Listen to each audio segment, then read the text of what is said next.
13 de noviembre del 2015, entrevista con Uriel López Paredes.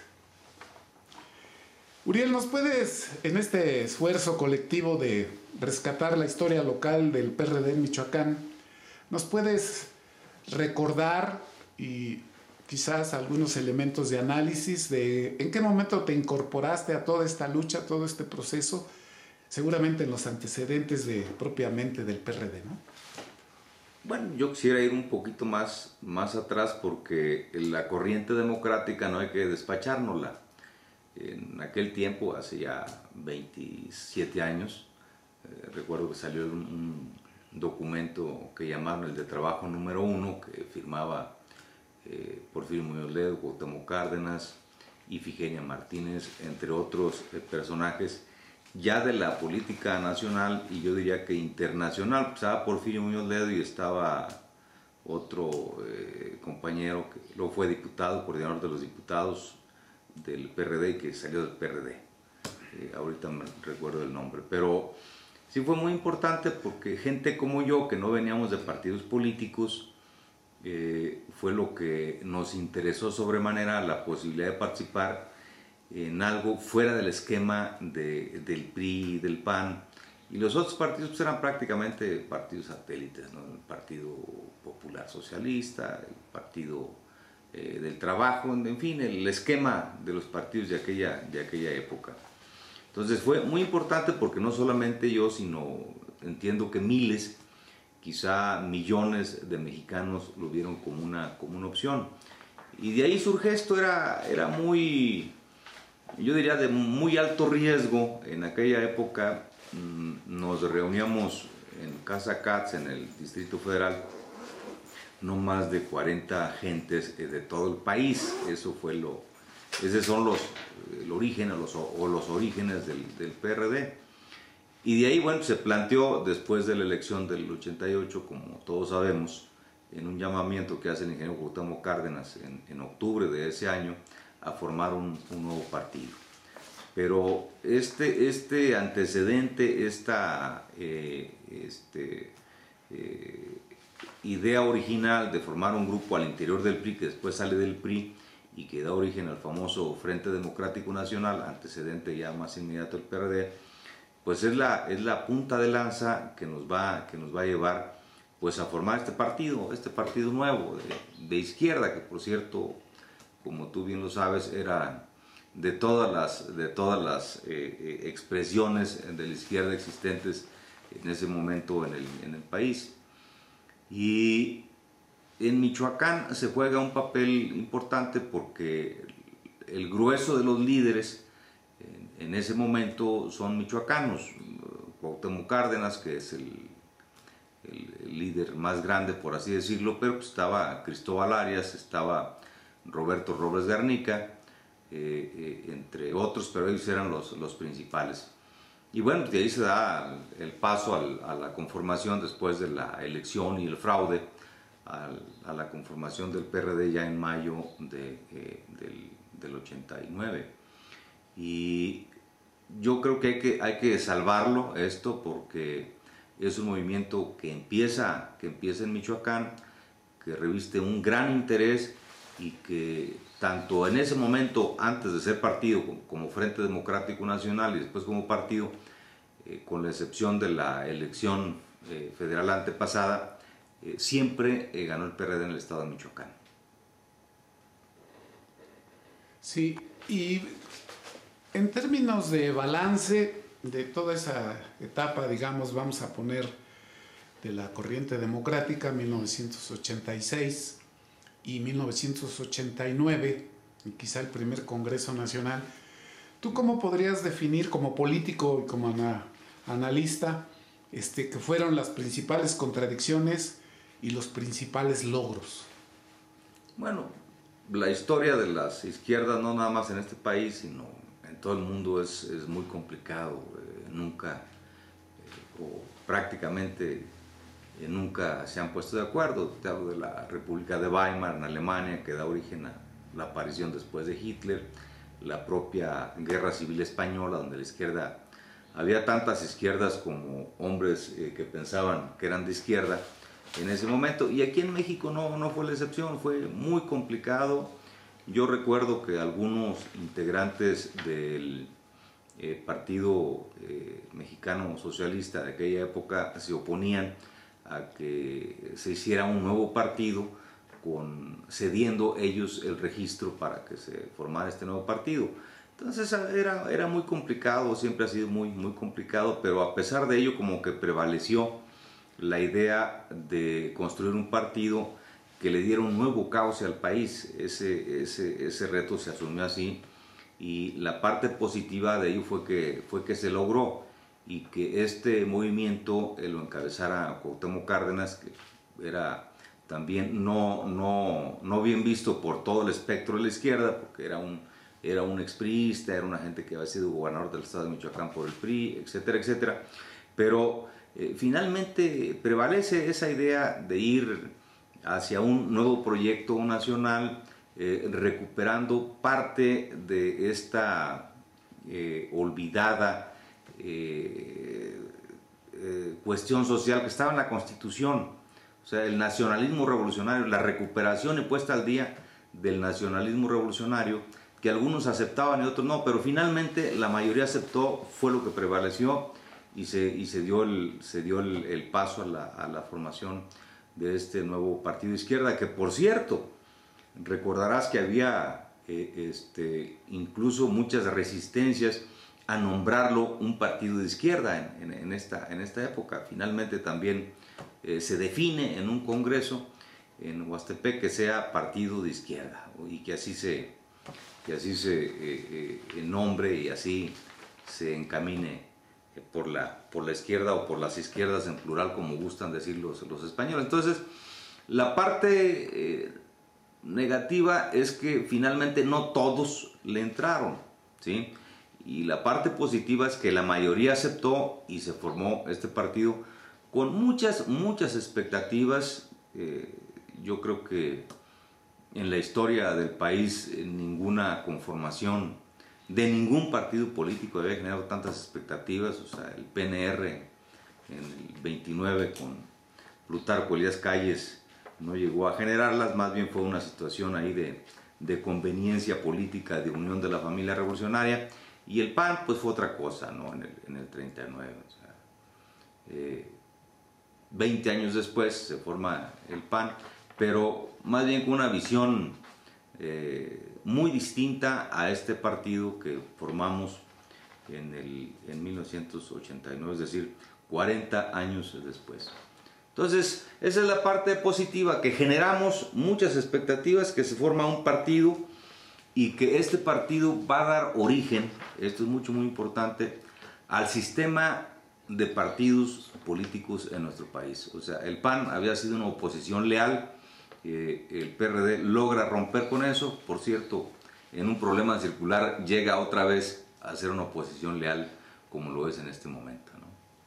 ¿Cómo definirías, en un esfuerzo de síntesis, desde luego una valoración política y quizá destacando algunos momentos, ya formalmente el PRD como nuevo partido continuó la etapa de confrontación muy intensa con el régimen, con el PRI, con el Estado mexicano, y se vivieron momentos muy intensos donde destacan los dos intentos fallidos por alcanzar la gobernatura en el 92 y 95, y después podemos ver que 12 años después de que se constituye el PRD, pues se alcanza el gobierno del Estado. Pero ¿cómo valoras esa etapa previa a que hubo muchas cosas que hay que platicar? Sí, aquí el problema fundamental es que hay dos, en el caso específico de Michoacán, hay dos liderazgos que son muy fuertes los dos, uno más que otro, la verdad, uno encabezado por Cristóbal Arias Solís y el otro por el doctor Roberto Robles Garnica, que se disputan la candidatura a la gobernatura, pues prácticamente desde que se forma el PRD, en la primera contienda que se va a dar para renovar el Poder Ejecutivo del Estado, y nunca hubo esa posibilidad de llegar a algún acuerdo Creo que lo hubiéramos logrado a pesar de la situación tan complicada que vivíamos en aquella época, pero no hubo este proceso de maduración, vamos a decirlo así, de un acuerdo que permitiera que quien representaba la mayoría en ese momento al interior del PRD fuera el candidato y el otro lo apoyara. Pues al contrario, si algunos que no querían que fuese Cristóbal Arias Solís el candidato, pues más bien hostigaban políticamente hablando al doctor Robles para que hiciera frente y contrapeso a esa posibilidad, y eso fue lo que no permitió que fuéramos gobierno en Michoacán, porque mayoría siempre fuimos, o sea, como partido político prácticamente desde el Frente Democrático Nacional quedó demostrado que el PRD era mayoría. Recordarás que en 1988 ganamos todas las diputaciones federales en disputa en Michoacán.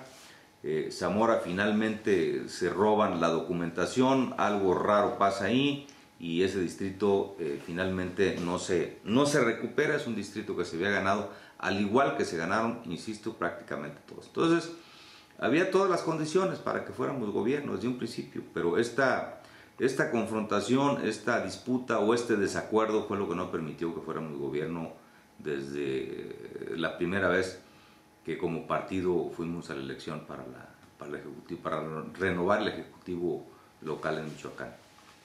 ¿Cómo valoras a la distancia en términos de balance político, crítico, autocrítico, propositivo? Lo hecho por los 10 años de gobiernos perredistas, 6 de Lázaro, 4 de Leonel, por las razones de el empate de elecciones a nivel federal estatal. ¿Cómo los valoras?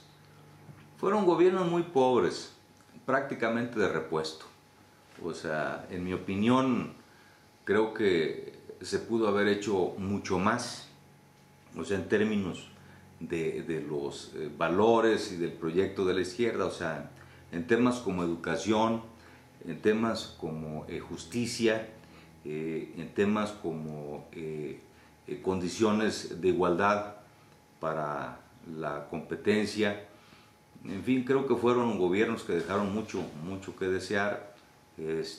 No hay grandes diferencias entre los gobiernos pasados del PRI, de Tinoco. Digo, ahora resulta incluso que Tinoco es el gran exgobernador, o sea, Víctor Tinoco. Se dice, bueno, pues, está raro, pero esa fue la realidad. Hubo cosas interesantes como, digo, a mí me gustó mucho que se haya implementado lo de los desayunos escolares, porque bueno, pues, que vaya un niño con hambre a la escuela, pues es catastrófico, pero fuera de 2 o 3 cosas creo que fueron gobiernos de repuesto.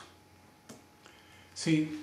¿En qué momento, en qué condiciones, en qué periodo y cómo valoras tu llegada a la dirigencia estatal del PRD? Bueno, yo había sido el coordinador de giras de Lázaro Cárdenas en campaña. Habíamos recorrido prácticamente todo el estado, teníamos, yo digo, una presencia importante, y bueno, pues la gente ubicaba que yo era una gente que estaba, si no cerca, sí trabajando ahí con Lázaro, que habíamos trabajado juntos, y eso permitió abrir muchas expectativas de que ganáramos, pero aún así hubo competencia. Raúl Morón, que era el presidente del partido que salía, tuvo un candidato que trató de ayudar. Salió también la candidatura de Francisco Mora Ciprés, que era un agente importante en el Bajío,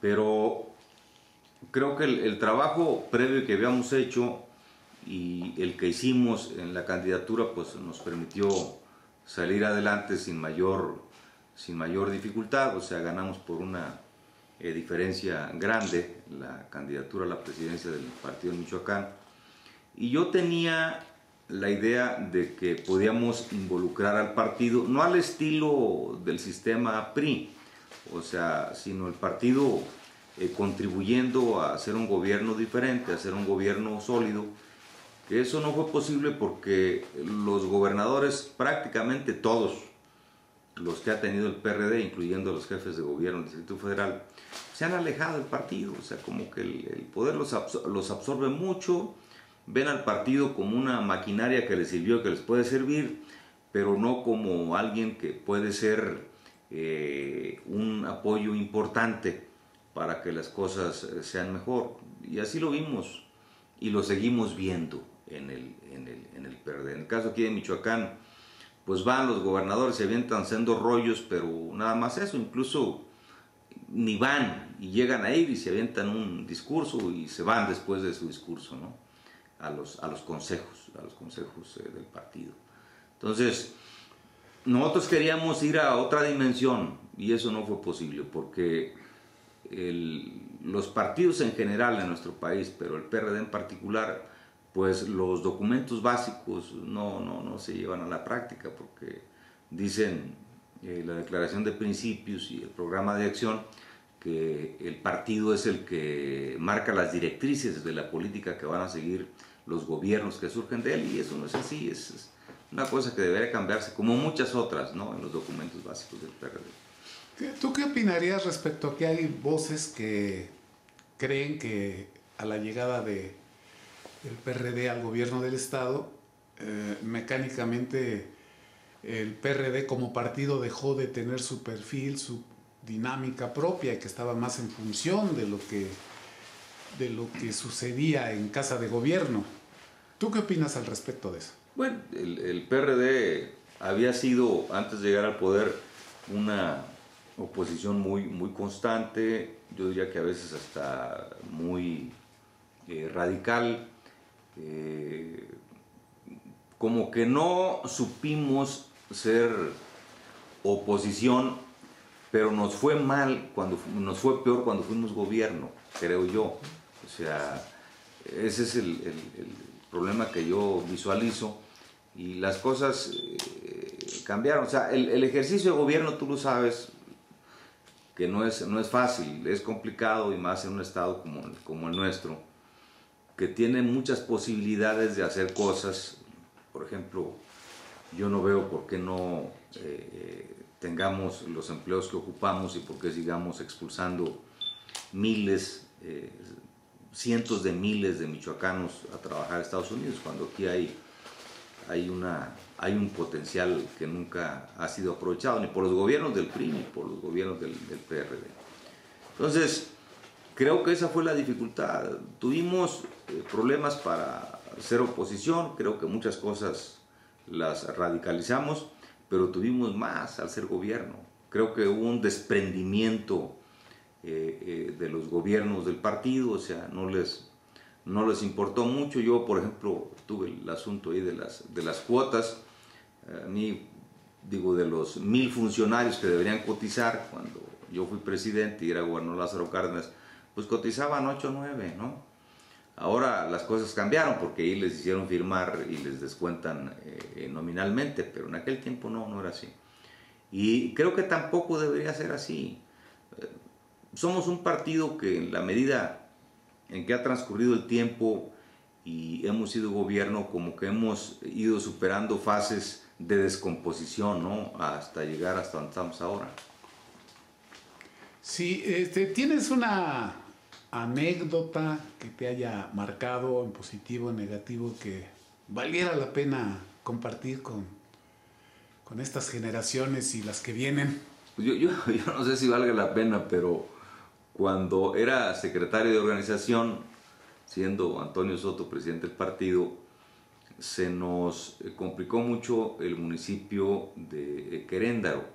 Entonces había ahí un pleito, porque habíamos ganado la presidencia municipal con Rogelio Rojas, un amigo que fueron a traer de un rancho para que fuera el candidato. Digo, me di cuenta después, o sea, mañosamente algunos compañeros, cuando se gana la presidencia municipal, pues ellos quieren mangonearlo y quieren llevar la batuta ahí, y este cuate se revela y dice, no, pues aquí el presidente municipal soy yo. Llegan a tal grado las cosas que pues fuimos todos los integrantes del comité finalmente a al presidente lo sacan del municipio, se nombra una comisión especial que encabezaba Samuel Salgado, que era secretario de ese comité. También lo corren del municipio porque les dijo una cosa ahí muy chusca, que les dijo, bueno, y ustedes lo parieron, ahora tienen que criar al presidente municipal y cuidarlo y además atenerse. Y finalmente me toca atender el asunto como secretario de organización a mí, y cuando llego pues me estaban esperando, pero para secuestrarme los compañeros. Entonces me encierran en la presidencia, que la tenían tomada, y les dije, bueno, pues lo único que les pido, así como Mario Sasti, es que me traigan café y cigarros, ¿no? Y bueno, ya muy tarde, ya en la noche, esto fue alrededor del mediodía, me liberaron los compañeros, pero era pues común que eso pasara. Como que, insisto, teníamos problemas como partido, pero teníamos más como gobierno, como que nos falta mucho para atender esa parte que no sabemos atender, que ha estado suelta y que el partido tampoco ha revisado.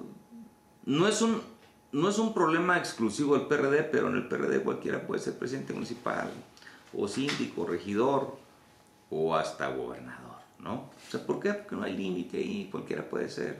Creo que el partido debería revisar eso, porque si vemos los grupos parlamentarios que hemos tenido aquí en Michoacán, pues son grupos parlamentarios que dejan mucho que desear, ¿no? Muchísimo, diría yo, que desear. Ya instalados en el 2015, ¿cuál es tu valoración política a 25 años de la historia del PRD y tus expectativas del futuro de este gobierno y del estado en Michoacán? Qué pregunto, no es tan difícil esas. No, yo creo que el PRD se convirtió en un partido sin remedio. O sea, yo, por ejemplo, a mí me cae muy bien Agustín Basabe, creo que es un académico prestigioso, es un hombre inteligente, pero no puedes, pues no puedes entregar el partido, que es una yegua bruta, a un cuate que no es buen jinete, ¿no? Por decirlo metafóricamente. Entonces, yo no le auguro mucho futuro, porque además la izquierda vuelve a la diáspora, ¿no? O sea, otra vez, o sea, Andrés Manuel con su partido, el PT yo no sé qué vaya a hacer, pero ahí sigue. Yo no sé si se vaya a continuar fracturando más el PRD, pero pues gente que deberían haber cuidado, en el caso de Cuauhtémoc Cárdenas, pues no solamente no lo cuidaron, sino yo me acuerdo de unas declaraciones de Navarrete siendo presidente del partido, donde prácticamente le estaban diciendo que se fuera.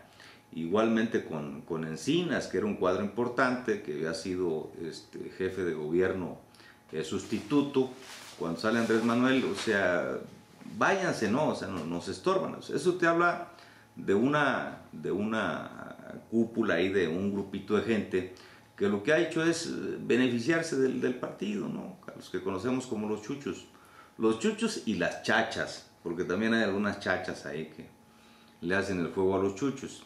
Entonces, no hay, después del acuerdo del Pacto por México, que es una entrega y un regreso a ser la izquierda concesionaria ahí del gobierno, pues no tiene mucho sentido. Ahora, a la gente, a mí me llamaba mucho la atención de cómo es posible que la gente joven se esté corriendo a la derecha, ¿no? Que se vayan al PAN, cuando la opción, la posibilidad donde pueden desarrollarse es en la izquierda. Pero bueno, pues es que la izquierda no está, particularmente el PRD, no está en la idea de ver cómo se integran cuadros, al contrario, ¿no? O sea, cómo no te estorban. Esa es en buena medida la mentalidad de muchos y muchas excompañeros del PRD. Ahora, ¿cuál es el futuro que tiene? Pues yo no le veo mucho futuro. En el Distrito Federal, que era donde tenía un potencial importante, pues ya se dividió, y vamos a decir que la mitad de la izquierda la trae Andrés Manuel y la otra mitad se quedó en el PRD. En el caso de Michoacán, pues, ¿qué va a pasar? Pues lo estamos viendo, no hay, yo digo que pues no digo yo, o sea, todo el mundo que sabe, lo sabe que la política son fundamentalmente ideas.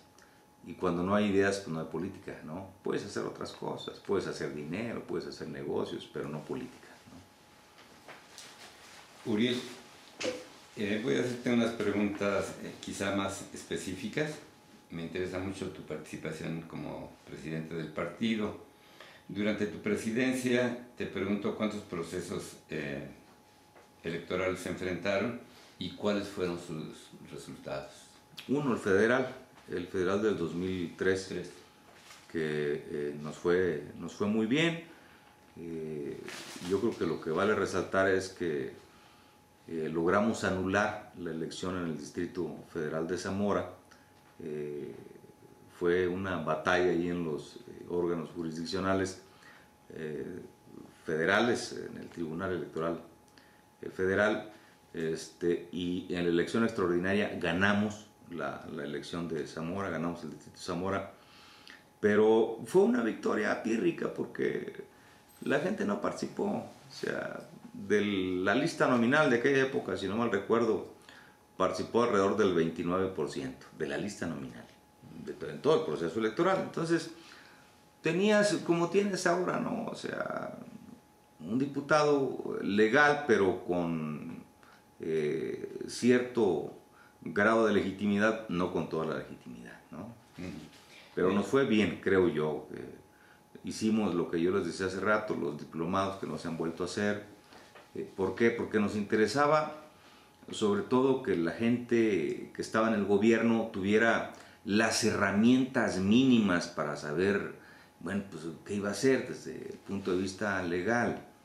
Y bueno, vimos desde el 115 y 116 de la Constitución General de la República hasta la Ley Orgánica y Reglamentos de los municipios.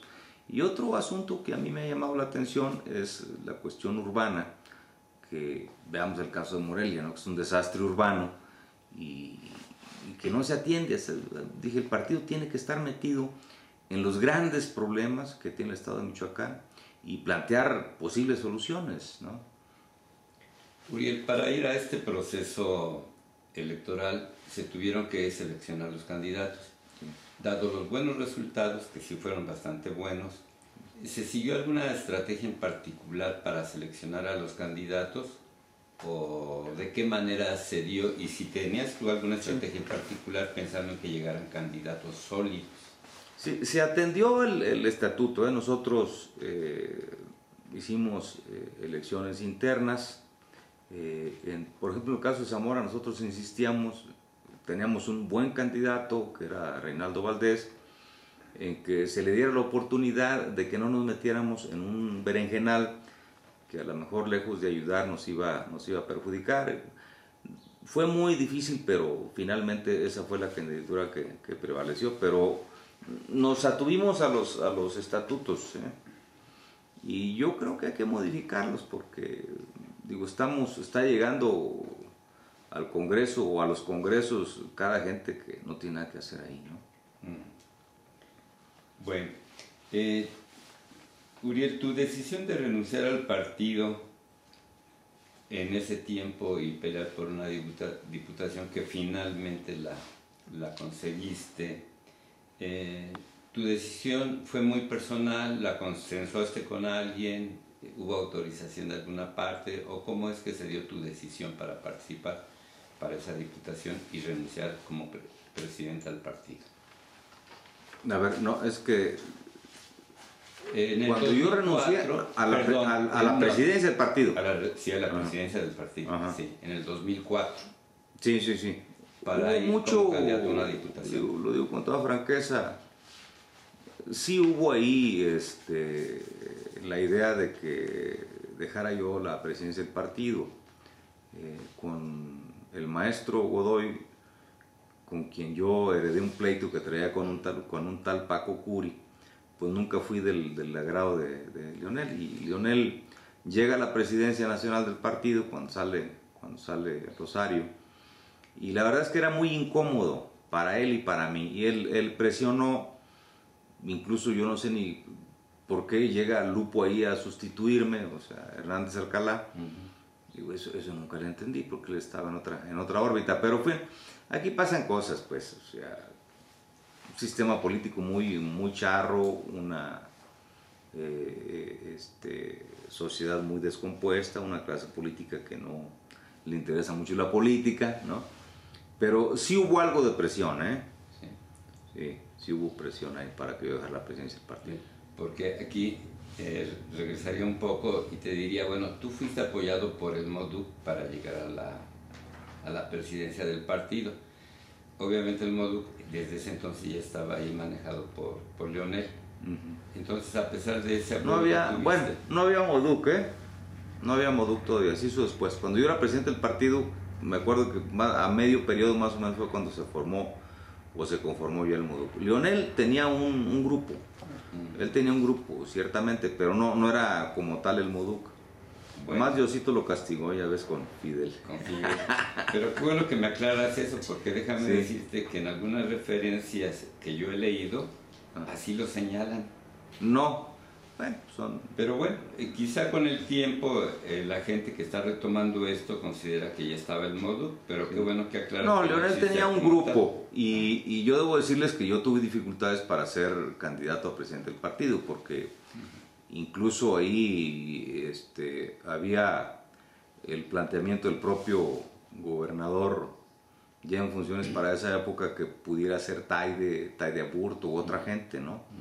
Entonces, bueno, yo dije, incluso yo me paré un tiempo y dije, bueno, pues, está bien, pues hay que leer por donde quieran, pero de entrada, o sea, Leonel se oponía, por supuesto, ¿no? A que yo fuera el candidato. ¿Me apoyaron después? Sí me apoyaron después, eso es cierto. Ahí con Rafa Melgoza, que era una gente cercana en aquel tiempo ahí a Lázaro y a Leonel. Uriel, ¿cuándo, cómo y por qué decides renunciar al PRD? Porque el PRD, a mí me pesó mucho lo del acuerdo por México, ¿no? Que el PRD se haya metido sin pedirle autorización absolutamente a nadie, o sea, como si 2, 3 gentes fueran los propietarios del partido, o sea, pues esto ya se descompuso totalmente.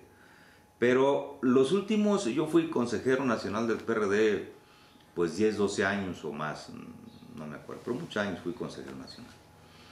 Y en los últimos consejos era vergonzante que estuviéramos todos los consejeros nacionales esperando a que se pusieran de acuerdo 4 o 5 gentes y que nos dijeran qué hacer. Digo, a veces nos tenían días y luego no se vayan y ahí sin dormir a las 3, 4 de la mañana a ver qué pasaba y luego, ¿sabes qué? Pues vénganse mañana a las 11, o sea, es patético, o sea, eso ya no era un partido, no hay reglas, ¿no? Y toda organización, como decía Michels, partidaria, tiene sus reglas, independientemente de que esté ahí ¿cómo dice él? La cúpula le llama la ley de hierro, ¿no? La ley del hierro, los que mandan, ¿no? Pero el partido realmente, el PRD, digo, es una vergüenza. Digo, yo no conozco el caso del PRI o del PAN en términos de cómo se manejan, ¿no? Pero digo, yo no estoy de acuerdo con tener pertenencia a un partido que no es de izquierda, cuando éramos de izquierda, por lo menos teóricamente. Un partido que cuando ha sido gobierno en los estados que ha gobernado, ha sido un gobierno de repuesto. Y luego, pues un partido que se entrega al gobierno en cosas con las que no estamos de acuerdo y que contradicen la propia izquierda. Digo, lo que pasó de las reformas y que nuestro actual gobernador estuvo ahí no solamente apoyándolas, sino siendo hasta complaciente, en buena medida por eso está ahí, donde está hoy, pues a mí no me interesa, ¿no? Yo por eso renuncié al partido. Y hay mucha gente, digo, yo lo comenté con el ingeniero Cárdenas cuando renuncié, después lo fui a ver al ingeniero. Yo siempre le he tenido mucho aprecio y reconocimiento Y bueno, pues 4 o 5 meses después renuncia él también, ¿no? al partido. Y Encinas, y gente valiosa, gente con ideas, gente que viene de la izquierda, gente que debería haberse cuidado y que al contrario, como decía yo hace rato, o sea, la idea era que se fueran, ¿no? Para que les dejaran ahí el changarro a 2 o 3 gentes, ¿no? Uriel, en algunos periódicos salió una nota, no especificaba demasiado, pero señalaba que ibas tú a apoyar a la Coco en la última Elección. Ajá. No, yo la apoyé. Bueno, La apoyé. ¿por qué decidiste apoyarla a ella? Porque decidí no quedarme en la casa. O sea, o me quedaba en la casa o apoyaba a quien yo consideraba que podía hacer un mejor papel para el Estado de Michoacán. Y digo, yo a quien le escuché y además lo platicamos, ver el asunto de la educación y, o sea, decir, a ver, vamos a plantear un esquema con los maestros, pues fue a la Cocoa. Ni el candidato del PRI ni el candidato del PRD lo abordaron nunca, ¿no? O sea, a quien lo platicamos y le escuché decir, vamos a afrontar el problema de la inseguridad en Michoacán, entonces fue a ella. Con quien platicamos y acordamos darle un giro a la política social fue a la Cocoa, no fue ni al candidato del PRI ni al del PRD. Entonces había mucho más apertura, había, por lo menos en términos de proyección, más coincidencias desde el punto de vista de la izquierda con la Cocoa que con el candidato del PRD. Y eso les puedo demostrar, ¿eh? Ahí están los medios, y ahí están los discursos, lo que se dijo y lo que se hizo. Y lo que se está haciendo hoy, ¿no? Efectivamente. Una última pregunta relacionada con esto. Ya no en particular sobre el partido, sino sobre este gobierno. ¿Qué futuro le ves en estos 6 años que tiene por hacer? ¿Qué futuro? Pues en este país, los gobiernos sexenales, lo que no hagan y proyecten los primeros 2 años, ya se acabó. Tenemos un calendario electoral muy complicado. Entonces, ya está la gente pensando en el 18, ¿no? En la elección para renovar prácticamente todo, excepto el gobernador. Entonces, yo no veo la proyección. Insisto, tenemos un potencial extraordinario, o sea, pero, bueno, antier ustedes vieron lo de la marcha. Aquí no solamente se bloquea la ciudad, que es muy lamentable, o sea, en términos hasta de contaminación, ¿no? O sea, es lamentable porque también dejas a los muchachos sin clases, que yo no sé ya si eso sea bueno o malo con estos cuates, pero lo peor es que inhibes la posibilidad de inversión. O sea, nadie quiere invertir. O sea, esa es parte del Estado de Derecho, que donde no existe, no hay inversión. O sea, yo les aseguro que ustedes fueran inversionistas y dijeran, bueno, ¿dónde me llevo estos 5 millones de dólares? Lo que menos se les ocurriría sería Michoacán. Y en Michoacán tú puedes invertir en la fruticultura, puedes invertir en la minería, puedes invertir en la pesca, puedes invertir en el comercio, puedes invertir en el turismo. Es decir, ese potencial es el que no se está aprovechando, ¿no? ¿Quieres agregar algo por último? Pues agradecerte mucho la visita y ponerme a tus órdenes e invitarte a algún proyecto que estamos ahí ya elaborando, ¿no? Muy bien, pues gracias. No, hombre, al contrario, Mario, Gonzalo. Gonzalo. Muy bien. Pues ahí está.